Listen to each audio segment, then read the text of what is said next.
სოფლიომ უნდა შეამჩნიოს საქართველოს. თელმა სოფლიომ ხვალ კვირას 3 საათზე რუსთაველის გამზირზე უნდა დადგეს ერი. ამაყი და მართლაც წელგამართული, რომელიც ზად არის დაიცვას საკუთარი თავისუფლება. და რაც შეეხება ამა თუ იმ განცხადებას, რომელსაც აკეთებს ახლა ხელისუფლება, ამ ყველაფერზე პასუხი გაიცემა ხვალ.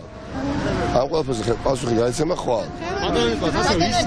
რას გეგმავთ ახლა რა ფლაიერებს არიგებთ და კიდევ ერთხელ საზოგადოებას რატომ მოუწოდებთ რომ ხვალ აქციაზე მოვიდნენ? ხდება ის რასაც ადგილი აქვს უკანასკნელი დღეების განმავლობაში სრული მობილიზაციას ქართული საზოგადოებისა ხვალინდელი აქციისთვის.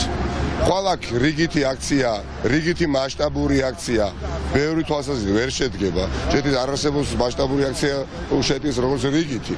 ეს იქნება იმაზე მასშტაბური, ვიდრე ბევრს წარმოუდგენია და პირველ რიგში ხელისუფლება, რომელიც არის ახლა ჩაფიქრებული ღრმად და იმედი აქვს იქნებ იმდენი ადამიანი არ გამოვიდეს, რომ მე მაიძულონ გავაკეთო ის, რაც არ მინდა.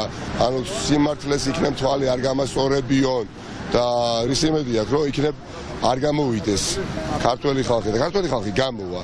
და არა მხოლოდ ყველა ამ ქვეყანაში მაცხოვრებელი შეამჩნევს, რამდენი ვართ, რამდენი ადამიანი არის, ვინც აპროტესტებს ძალადობას და არჩევნების არ ჩატარებას 31 ოქტომბერს. მთელი სოფლიო შეამჩნევს და ეს ასე იქნება და დღევანდელი აქციაც თათრის რაიონში ამას ეძღვნება, ისევე როგორც ადგილი ქონდა უკანასკნელ დღეებში სხვა რაიონებში. ყველანი ხვალ 3 საათზე რუსთაველის გამზირზე ირბადეებით და სავსე პატრიოტიზმით, სავსე გულით.